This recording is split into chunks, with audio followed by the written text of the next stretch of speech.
So it all started with my dad. He was up here for 33 years as a state full-time, and he was up here for 20 years as a guard member, as a firefighter. So I always remember coming up as a young 2, 3, 4 years old and coming and playing on the fire truck. So it always stuck with me from then on. So it kind of started when I was 18, when I could actually make my commitment to the United States Air Force, and I've been here ever since. So 10 years I've been in the Air Force firefighting. I've also been a state full-time member for 6 years, and on the volunteer side, I've been in for 8 years. So I'm quite diverse with my firefighting. I love it, and I wouldn't choose anything else to do. So right behind me, you'll see the P-34 RIV Rapid Intervention Vehicle. What this kind of took place is the old P-19s. The difference is it doesn't have 1,000 gallons, it has 400 gallons, and it doesn't have a large turret in the front. You'll see this one has a smaller turret, and what it does is it takes droplets of water and makes it really small and makes it like a pressure washer. So what the difference is between that and a P-19 is that we use less water, and we can stay on scene longer, and it's a lot lighter than the old P-19, so you can get into less paved areas, so it won't sink into those grounds. So it's kind of like a kid getting a brand new toy. You play with it all the time. It's mine. So really you kind of just jump all over it and you start playing with it. You start seeing its capabilities and what you can use it for in large emergencies. So what this is a little different for this tender is it's 4,000 gallons instead of 2,000, which is a huge difference. It's the biggest in the area. So you can see us getting called a lot more to bigger emergencies with this vehicle. So we've had this vehicle for almost a year now, and training is a little different, a little tough, because you have two different entities with the state and the guard coming together and really trying to make the best of any situation that comes our way. So with that, we need to train hard, and we need to train fast on it because we need to get this out in the community as quickly as possible. So as soon as we hit guard drill, we spent a good day on it, making sure we knew the insides and outs of it and how it works and what the best way to use it. Because each of these are kind of specialized equipment, and you need to understand if the different ways you can use each truck and the pros and cons of each way.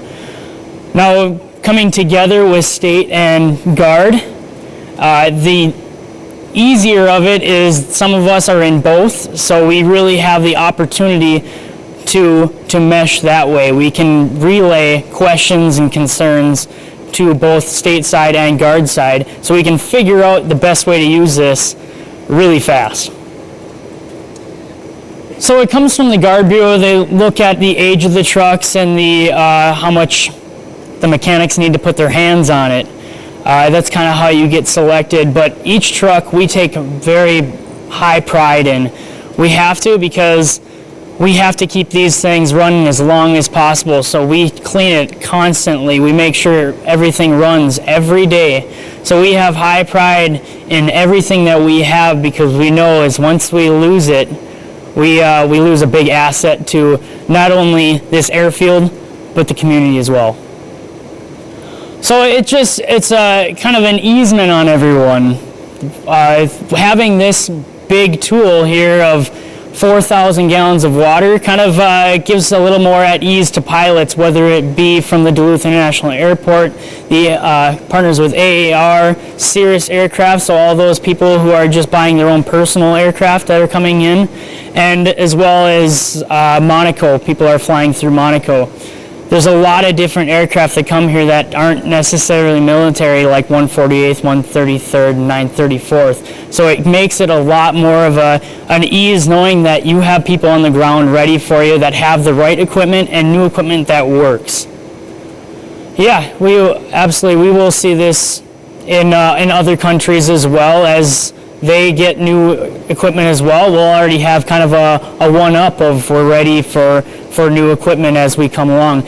As whenever you do deploy, though, there is always that grace period of learning the equipment that is on scene, what they have, what we can use it for, and what its pros and cons are, what drives the department, what the big needs are. Here we have F-16s, we have personal aircraft, we have C-130s and C-17s and C-5s that fly in, where we might be at a place with more refuelers, which is a little different than here.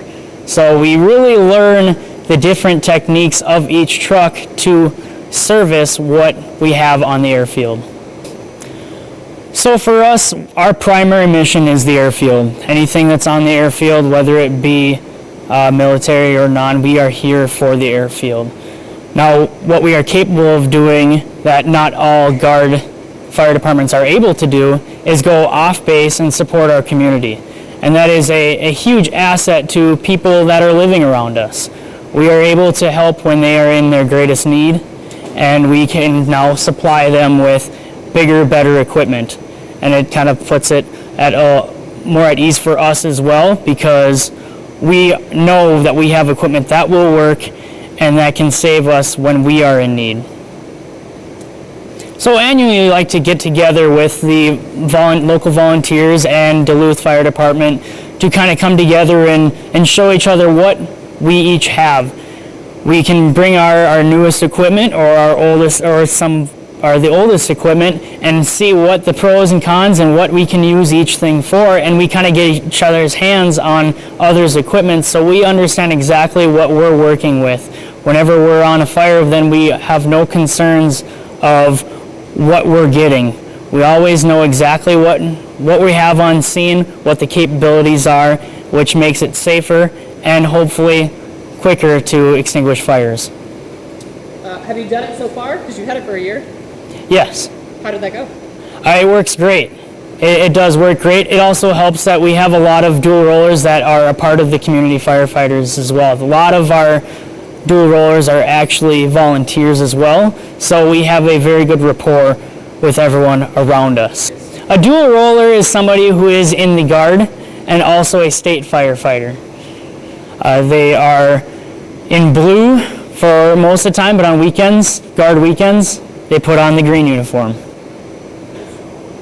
So with the P-34 here, the RIV, Rapid Intervention Vehicle, it only holds 400 gallons, which is about the size of a hot tub. So not a whole lot of water that we have to use. The nice thing is they use very little droplets of water that can last a long time. Now the big rig behind with the P-26 has 4,000 gallons, which is about a small swimming pool. So you see the difference that we can make, and that small swimming pool is able to provide all that water to each of the other vehicles that are directly fighting the fire.